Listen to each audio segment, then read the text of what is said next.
Saludos, apreciados amigos y hermanos que nos sintonizan a través de estos medios. Les habla su amigo y pastor Javier Zorrilla. Hoy estudiamos el tema Dios no aflige voluntariamente. Nuestro texto para estudiar y memorizar durante esta semana dice: sin embargo, Dios les tenía compasión, perdonaba su maldad y no los destruía. Muchas veces apartó su ira y no despertó todo su enojo. Salmo 78, versículo 38. Amigo mío, ¿qué puedes entender por este título? ¿Dios no aflige voluntariamente? Si Dios no aflige voluntariamente, puedo entender que aunque no sea voluntariamente, sí aflige. ¿Cómo puedes entender esto? ¿Qué es afligir? Afligir es causar sufrimiento físico, tristeza o pena. Según Lamentaciones 3:32 y 33, Dios no aflige voluntariamente. Literalmente, Dios no aflige de corazón.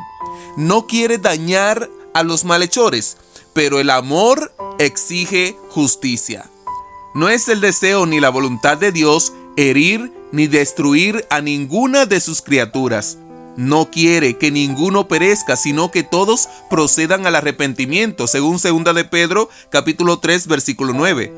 Debido a que el Señor desea llevar a los hombres a la salvación, prodigará abundantes manifestaciones de sus misericordias. Algunas veces, cuando ningún otro método ha sido efectivo, el Señor, por su amor para el hombre, permitirá que le sobrevengan aflicciones a fin de llevarlo al arrepentimiento. Así ocurrió con la nación de Judá en los días de Jeremías. Dios había demorado mucho sus castigos porque no estaba dispuesto a humillar a su pueblo escogido, pero ahora le manifestaría su desagrado para refrenarlo en su camino de impiedad. Vamos a las preguntas para el día de hoy. Lee Esdras capítulo 5, versículo 12 y compáralo con Jeremías capítulo 51, versículo 24, 25 y 44. ¿Qué enseñan estos textos acerca del juicio divino que sobrevino a Jerusalén por medio de los babilonios? También podemos ver 2 de Crónicas capítulo 36, versículo 16. Amigos, estos pasajes reflejan diferentes aspectos del juicio divino que cayó sobre Jerusalén y su relación con Babilonia. Esdras 5:12. Este texto hace referencia a cómo los babilonios destruyeron el templo de Jerusalén. Se menciona que este juicio fue permitido por Dios porque el pueblo había pecado en contra de él, y como resultado, los babilonios fueron instrumentos de su juicio. Jeremías capítulo 51, versículo 24, 25 y 44. En estos versículos Jeremías profetiza la destrucción de Babilonia como un juicio de Dios. A pesar de que Babilonia fue el instrumento de juicio sobre Jerusalén, también recibiría su castigo debido a su violencia y sus crímenes. Dios declara que tomará venganza y que Babilonia será destruida, mostrando que su poder y soberanía se manifiestan sobre todas las naciones. Segunda de Crónicas 36:16. Este versículo señala el rechazo del pueblo de Dios a los profetas, a quienes Dios envió para advertirles. Su desobediencia y obstinación provocaron el juicio de Dios que resultó en la conquista babilónica y la destrucción de Jerusalén. Amigos, estos textos ilustran el tema del juicio divino y la soberanía de Dios. Mientras que Babilonia es utilizada por Dios para llevar a cabo su juicio sobre Jerusalén por sus pecados, también se muestra que Dios no permite la violencia y el pecado de Babilonia sin consecuencias.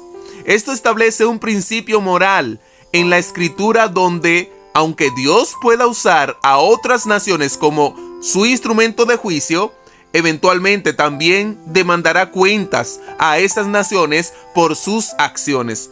Por lo tanto, estos pasajes resaltan tanto la justicia de Dios como su soberanía en el juicio sobre las naciones.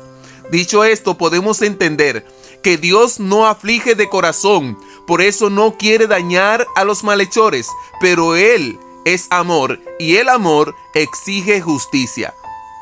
La última pregunta nos dice: ¿cómo influye en tu comprensión de la ira divina el hecho de que Dios no desea condenar a nadie? Si Dios es lento en airarse, ¿no deberíamos ser más pacientes y magnánimos con los que nos rodean? ¿Cómo podemos hacerlo sin dejar de proteger a las víctimas de las malas acciones?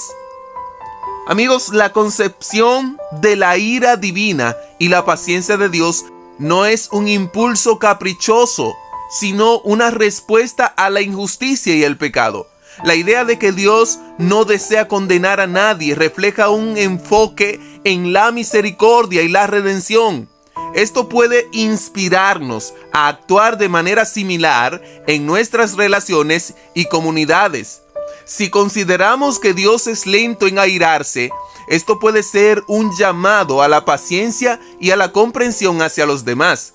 Significa, amigo querido, que aunque haya malas acciones que puedan causar dolor y sufrimiento, hay un espacio para el diálogo, la enseñanza y el perdón.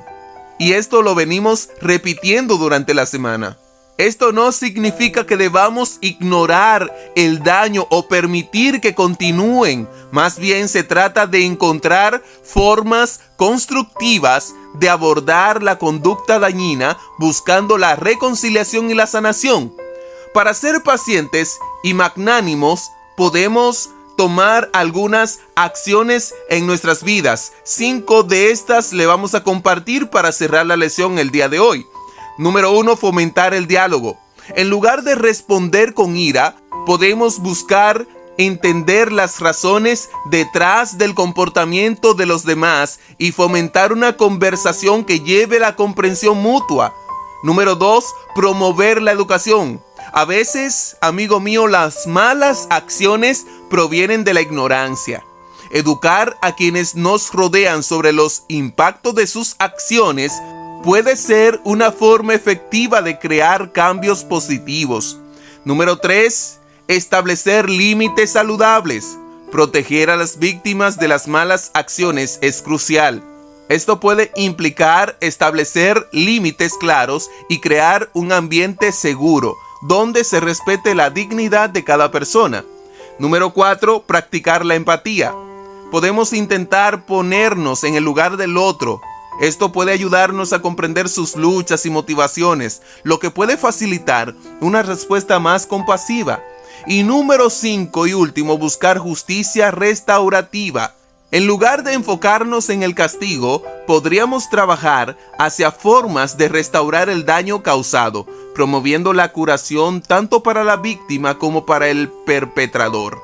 En resumen, ser pacientes y magnánimos no significa aceptar comportamientos dañinos. Se trata, mi amigo, de encontrar un equilibrio entre la misericordia y la justicia, protegiendo a las víctimas mientras se trabaja para corregir las malas acciones de una manera que fomente el crecimiento personal y continuo.